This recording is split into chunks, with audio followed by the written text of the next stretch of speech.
Mesdames et messieurs, bonjour. Merci de rester fidèles au programme de votre chaîne YouTube IPMAC TV. Je suis Samira Ojinobo, étudiante en licence 3 de journalisme et communication. Dans le cadre de cette nouvelle production, nous recevons le professeur Daniel Franky Diatta, président de la conférence gabonaise des grandes écoles et universités du privé CEGEP, président du groupe EM Gabon Université. Professeur Diatta, bonjour. Bonjour. Merci d'avoir accepté cette interview sur IPMAC TV, notre chaîne YouTube. Nous allons échanger avec vous sur les perspectives après le baccalauréat 2024. Après la publication des résultats du baccalauréat 2024, quel est votre regard sur les performances globales ? On parle d'un taux de réussite de 80% pour l'enseignement général et 82,5% pour l'enseignement technique. Le premier sentiment, c'est d'abord la satisfaction en tant que Gabonais, en tant que compatriote. Et je pense que c'est le lieu ici de féliciter Madame Camélia Ntoutoum-Leclerc, ministre de l'Éducation nationale, et l'ensemble des équipes, y compris d'ailleurs nos collègues de l'université qui ont prêté main forte à l'organisation. Je dois dire que l'éducation nationale est très bien organisée, très bien structurée, avec des inspections, et donc les choses se passent plutôt bien. Et ces dernières années, on voit un professionnalisme absolument remarquable dans l'organisation des examens par l'éducation nationale, qu'il s'agisse du CEP, qu'il s'agisse du BEPC ou même du baccalauréat. La deuxième chose que je voudrais dire, c'est vraiment présenter nos vives félicitations, vous voyez, à nos jeunes enfants. Ils sont de plus en plus jeunes qui s'admettent au baccalauréat. J'avoue que 22 000, c'est énorme par rapport à la population. Si vous regardez un pays comme le Sénégal, ils sont autour de 60 000.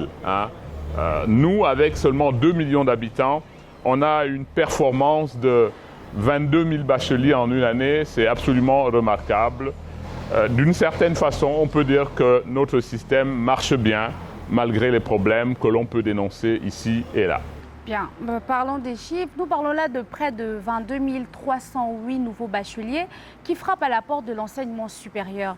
Il se pose désormais la question de l'orientation. Quels sont selon vous les choix les plus propices quand on sait que la finalité, c'est l'emploi? Bon, très franchement, ce que je voudrais dire, c'est que notre système d'enseignement supérieur et de formation pâtit en réalité d'une situation économique absolument déplorable. Je suis très sévère lorsque je le dis, mais les faits, et seulement les faits, montrent que notre économie n'est pas capable d'intégrer 100 diplômés, par exemple, en licence journalisme, 100 diplômés en licence comptabilité, en licence GRH, en licence QHSE. Alors, je ne vais pas citer les masters, je ne vais pas citer les doctorats. Donc, vous voyez bien qu'aujourd'hui, les chômeurs au Gabon, en fait, sont les diplômés. Les gens qui ont la licence, le master ou le doctorat. Et ça, c'est un problème. Il y a donc deux explications possibles. D'abord que l'adéquation formation-emploi n'existe pas en réalité. Parce que pour parler d'adéquation formation-emploi, il faut que l'État ait publié des statistiques dans différents domaines d'employabilité. Que l'État dise, voici les domaines d'employabilité, des niches d'emploi au Gabon. Et donc, les établissements de formation doivent s'arrimer à ces niches d'emploi pour former des jeunes Gabonais qui, une fois leur diplôme obtenu, vont donc avoir très rapidement un emploi. Donc, ça n'est pas le cas. Donc, par rapport à votre question, c'est très difficile. Moi, pour mes propres enfants, et même pour les bacheliers aujourd'hui, ce sont tous directement ou indirectement nos enfants, je ne leur recommanderai pas les lettres et sciences humaines. La psychologie, ils sont 1000, 2000 en première année, la sociologie, la linguistique, l'anthropologie, la philo, etc. Ça n'a pas beaucoup d'intérêt aujourd'hui, parce que pour moi, non pas que ce n'est pas nécessaire, tous les domaines de formation, du point de vue scientifique, du point de vue de la connaissance, c'est toujours important. Mais voilà les domaines où il y a le plus de bacheliers. Madame, j'ai été commissaire général du CNRS pendant 12 ans. mais je recevais chaque année des tas de candidatures d'histoire, de sociologie, d'anthropologie. On ne savait quoi faire. Donc du coup, je recommanderais aux jeunes bacheliers plutôt de choisir les domaines de l'ingénierie, les domaines du tertiaire, voilà les principaux domaines, avec bien sûr mon coup de cœur qui est l'agronomie. Hein. L'ambition de notre pays, c'est d'être autosuffisant du point de vue alimentaire. Parce que le Gabon, on parle d'étrangers, de Gabonais de souche et autres, on pense que le mal du Gabon, ce sont les étrangers, mais regardez bien, on dépend de l'étranger pour la nourriture. On dépend de l'étranger pour se soigner, quasiment dans tous les domaines. Donc, à partir de ce moment, je crois qu'il faut attaquer le mal à la racine. Pour moi, j'orienterais les étudiants plus vers l'agronomie, hein, pour qu'ils soient institués au Gabon de véritables promoteurs agricoles. Voilà, dans l'élevage, donc dans la production animale et dans la production végétale. Et puis j'ai parlé de l'ingénierie. Vous savez, si vous regardez un pays comme la Russie, hein, qui est attaqué comme jamais par les sanctions occidentales, on est impressionné de voir que ce pays résiste et va résister encore. C'est incroyable. Mais parce que la Russie produit chaque année une quantité invraisemblable d'ingénieurs. C'est la même chose pour le Japon, la Corée. Voilà, donc les pays dont le système de formation est axé sur l'ingénierie sont ceux qui s'en sortent le mieux. Évidemment, il faut qu'il y ait une cohérence derrière, parce que s'il faut former des centaines et des centaines d'ingénieurs pour qu'ils soient au chômage, c'est un problème. Donc voilà, en gros, pour moi, les grands domaines de formation que je recommanderais donc, aux jeunes bacheliers, en plus du domaine de la santé. Hein.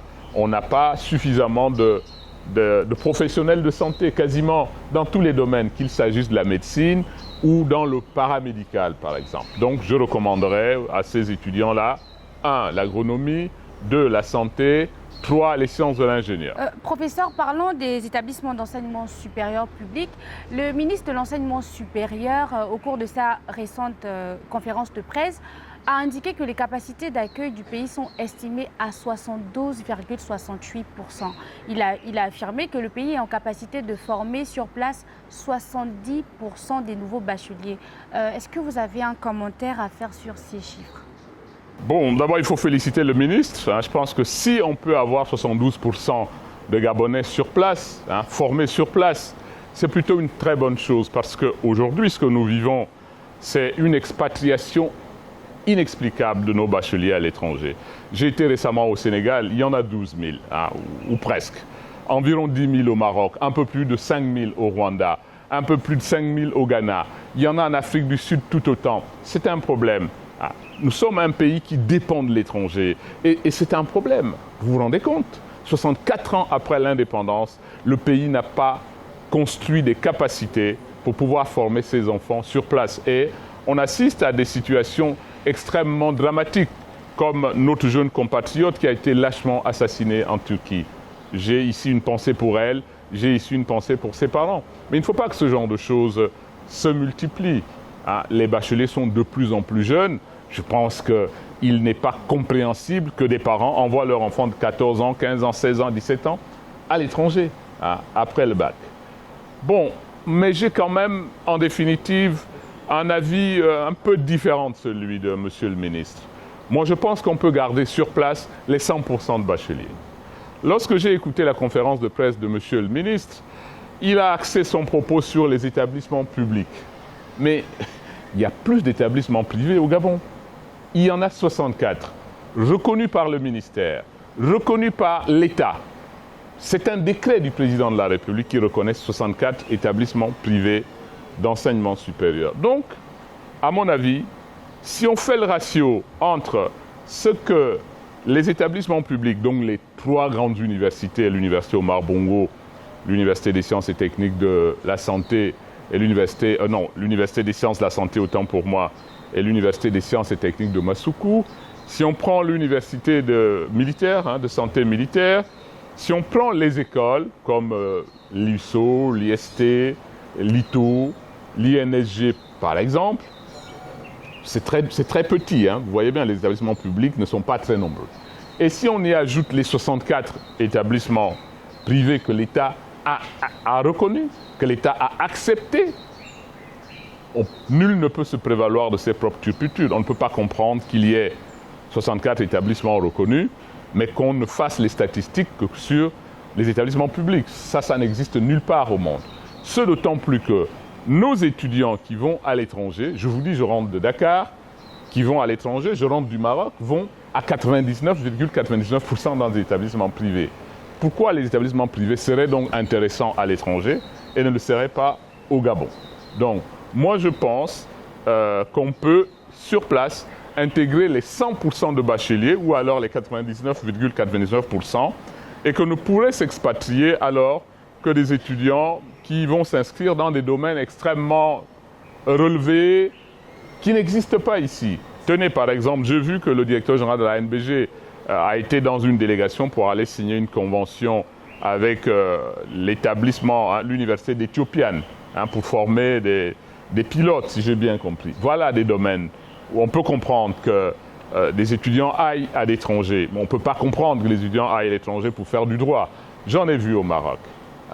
J'ai vu des boursiers en droit au Maroc. C'est inexplicable, c'est absolument inacceptable.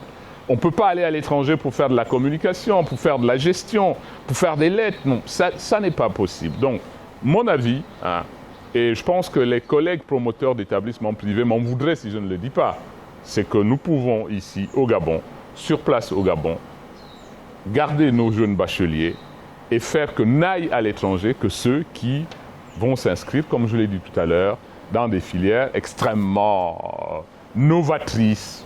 Bon, voilà. Professeur, pendant qu'on y est, vous êtes le président, j'y arrive, de la conférence gabonaise des grandes écoles et universités du privé. Quel rôle peuvent jouer les privés dans ce challenge?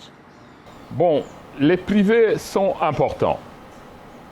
Naturellement, la formation au Gabon, c'est d'abord les établissements publics, c'est la responsabilité de l'État. Mais dans aucun pays du monde et dans aucun domaine, dans un pays, les établissements publics seuls ne peuvent arriver à régler l'ensemble des problèmes, ne peuvent arriver à former l'ensemble des étudiants, même pas aux États-Unis, même pas au Canada, même pas en France. Donc, je pense que les privés sont tout à fait disposés à accompagner l'État, à accompagner notre pays pour former les jeunes Gabonais sur place. On pourra toujours pérorer, comme cela se voit ici et là, sur des critiques plus ou moins fondées, plus ou moins infondées aussi, sur le privé, mais un privé mieux encadré. Je vous disais au début que l'éducation nationale est très bien organisée, parce qu'on a des inspections, on a des programmes, tous les établissements publics ou privés appliquent les mêmes programmes, on a des inspections qui veillent à ce que les établissements fassent exactement ce que le ministère attend. Donc, si on fait la même chose au niveau du supérieur, on ne pourra plus se plaindre du privé parce que les gens seront tenus de suivre un cheminement fixé par la loi. La question que je viens de vous poser nous donne l'occasion de revenir sur un sujet qui alimente toujours les débats.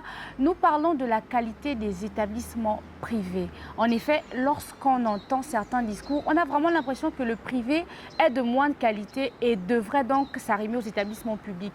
Que faut-il comprendre? C'est une préoccupation des étudiants de tous les établissements privés. Le discours ambiant est d'une hostilité inexplicable. Inacceptable aussi. On a l'impression que des gens qui sont à la décision, qui sont censés mettre en place une dynamique pour organiser les choses, pour restructurer les choses, pour construire finalement ce dialogue, ce nécessaire dialogue entre le public et le privé, se sont inscrits dans une terrible hostilité contre le privé. Ça n'a pas beaucoup de sens.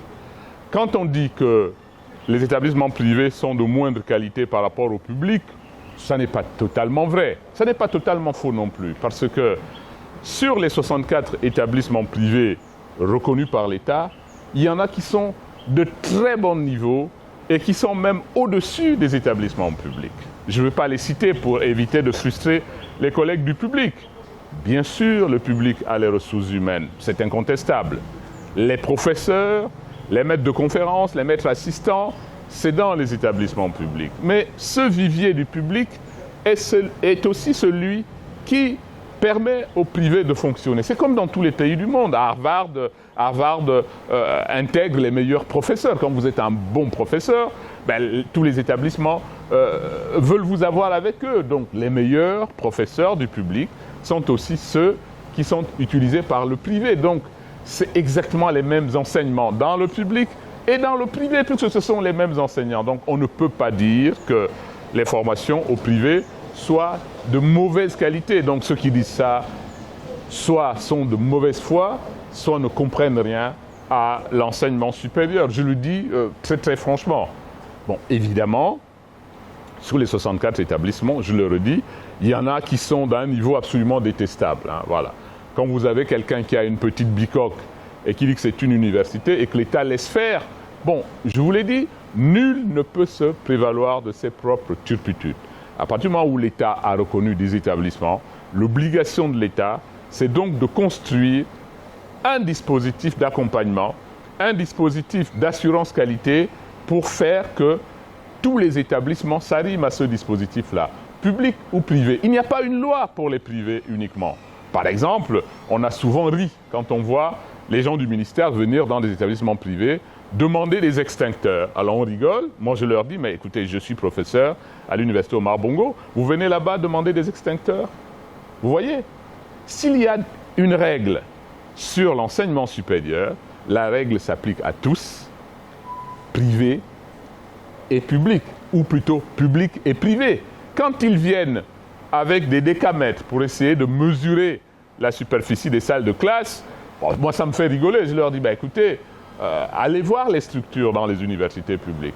Dans le privé, dans les bons privés, c'est vraiment un cadre parfait où les étudiants sont beaucoup plus heureux. Je ne suis pas en train de faire la comparaison, moi, pour détruire le public contre le privé et vice-versa. Moi, ce que je dis, c'est que notre système d'enseignement supérieur a évolué. Nous sommes en 2024. Nous ne sommes plus en 1970 ou en 1980 ou en 1990.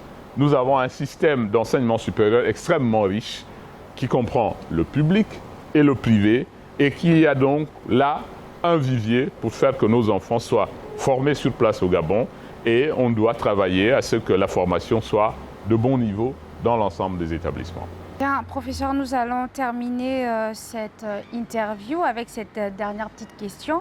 Vous êtes le président du groupe M Gabon Université. Quelles sont les perspectives pour la rentrée académique prochaine? Que peut-on attendre comme innovation? Écoutez, je crois que cette question complète la précédente. Alors, si vous comparez ce qu'offrent les établissements privés de façon générale, mais je peux les citer puisque je les connais, et ce qu'offrent des établissements privés comme l'EM Gabon Université, vous allez voir que la rentrée se prépare d'une façon magique, entre guillemets. En anglais, on disait « it's amazing ». Vous voyez? À la rentrée, par exemple, nous allons accueillir les fonctionnaires. En tout cas, ceux qui auront été orientés ici par la fonction publique et qui vont apprendre dans un cadre absolument phénoménal. Les fonctionnaires n'iront pas dans des salles de classe avec des étudiants. Les fonctionnaires, à leur arrivée, vont subir une validation des acquis et nous allons les positionner au niveau qui correspond à leurs compétences d'aujourd'hui et nous allons définir avec eux les compétences qu'il faut justement pour renforcer leurs capacités. Donc on va avoir à la rentrée un champ important avec les fonctionnaires. Je voudrais ici, une fois encore, remercier Madame Boukandou, ministre de la fonction publique, qui nous a fait la confiance. Nous avons été le premier établissement à signer avec la fonction publique. C'est un insigne honneur. Donc, il y a ce cadre-là où les fonctionnaires vont travailler quasiment dans des séminaires individualisés, avec la restauration, avec le transport. Maintenant, s'agissant des étudiants, nous avons accéléré les travaux de construction, donc de plus de salles de cours, de plus d'amphithéâtres. Ça va être des salles de cours hyper connectées, avec des télésmart par exemple. On veut faire en sorte que nos étudiants ne soient pas systématiquement obligés de venir à l'école. S'ils ont une bonne connexion chez eux, ils peuvent rester chez eux pour suivre un programme à la maison. On va, dès la rentrée, monter un studio de cinéma pour enregistrer des enseignants qui font cours et faire en sorte que les étudiants reçoivent donc ces vidéos-là pour ceux qui ne peuvent pas suivre ces cours en direct. Alors, ce que nous allons encore faire à la rentrée, c'est améliorer la personnalisation des parcours, aller vers une individualisation des parcours pour faire que nos étudiants aient des prestations à la demande. Et puis, un autre élément phénoménal que nous offrons à nos étudiants, c'est la mobilité étudiante. Je rentre du Cameroun où nous avons signé des accords de coopération avec une vingtaine d'établissements privés, en plus de notre accord par exemple avec l'université de Tchang. Mais avec ces établissements privés du Cameroun, nous avons décidé de mettre en place le CEMAC SUP. CEMAC, donc les pays de la CEMAC, les 6.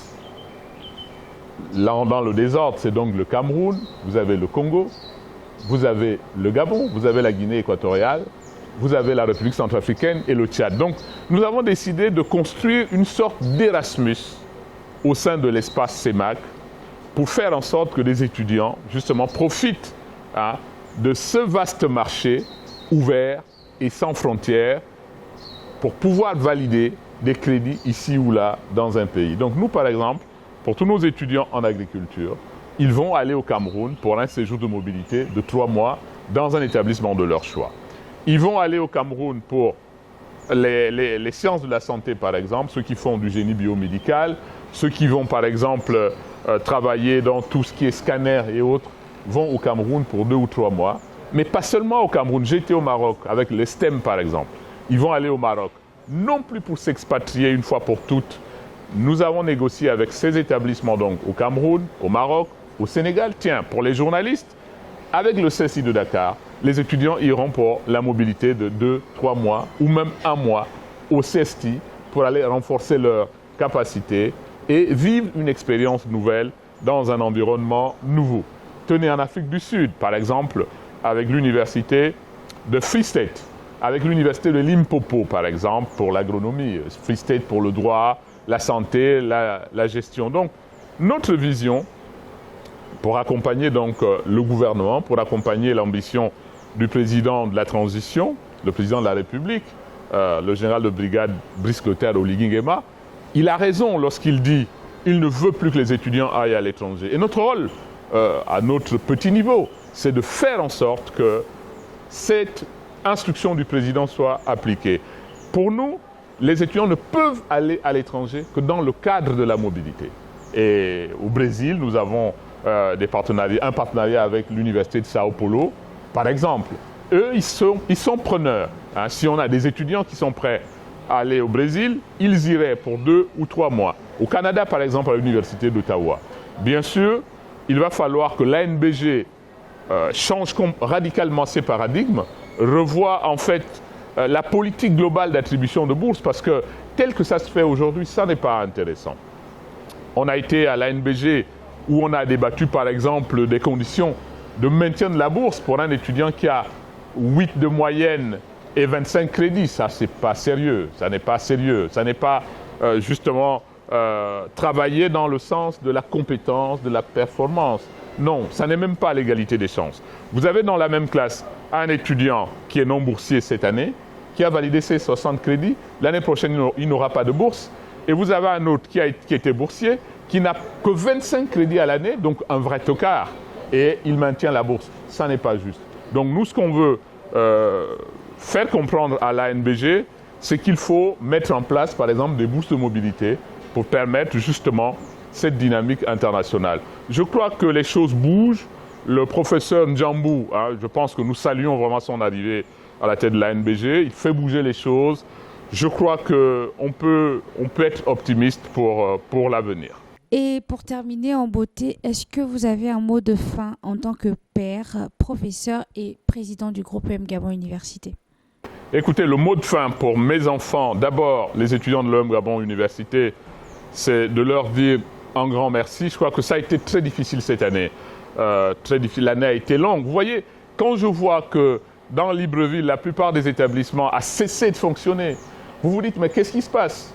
Vous voyez, si on applique strictement les directives CEMAC, Les directives CEMAC disent qu'un crédit, c'est au moins 10 heures. Vous choisissez soit 10 heures pour un semestre de 300 heures en présentiel. Donc une année académique, 600 heures. Ou alors un crédit de 15 heures, soit 450 heures le semestre et 900 heures l'année. On se demande comment ces établissements font pour terminer en mai. Ça n'est pas possible. Or, les nôtres ont en moyenne 1800 heures en présentiel pour leur parcours licence. Et nous ne comptons même pas les TPE, parce que je vois, par exemple, à l'université Omar Bongo, on remplit les programmes avec des TPE. Mais qui est-ce qui vérifie les travaux personnels des étudiants qu'ils font bien ces heures-là? Vous voyez? Donc, nous ici, les étudiants travaillent beaucoup. Vraiment, c'est avec acharnement. Je les vois, ils sont éreintés. Et donc, je voudrais vraiment leur dire merci. Merci de croire dans ce projet. Merci de croire dans notre ambition. Parce qu'on peut penser, on peut rêver. Notre ambition, c'est de faire de l'UM Gabon Université l'Harvard du Gabon.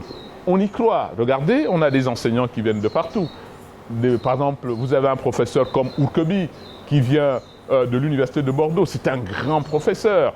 Vous avez des professeurs comme Papa Ogosek, qui est de Gaston Berger. Vous avez plein d'enseignants qui viennent du Niger, du Sénégal, du Cameroun, du Maroc, d'Afrique du Sud, des États-Unis, du Canada, de France, etc. Je crois que le maillage a fini par prendre et il y a de plus en plus de parents qui nous font confiance. J'ai vu des ministres qui ont fait venir leurs enfants, des députés qui ont fait revenir leurs enfants du Canada, de France aussi. C'est très courageux. Et en définitive, ils sont très satisfaits du service que nous offrons. Donc, je voudrais féliciter les étudiants. Je voudrais dire aux nouveaux bacheliers qu'ils n'ont pas à être complexés par l'étranger, qu'ils viennent à l'EM Gabon Université. Surtout que, au rapport qualité-prix, l'EM Gabon offre la meilleure prestation au Gabon. Si vous regardez les établissements de notre niveau, je ne les cite pas, mais les frais de scolarité, c'est 2 millions, 2 millions 5, 2 millions 300 pour la première année. C'est démentiel. Nous, ici, par exemple, en gestion, c'est 75 000 francs par mois.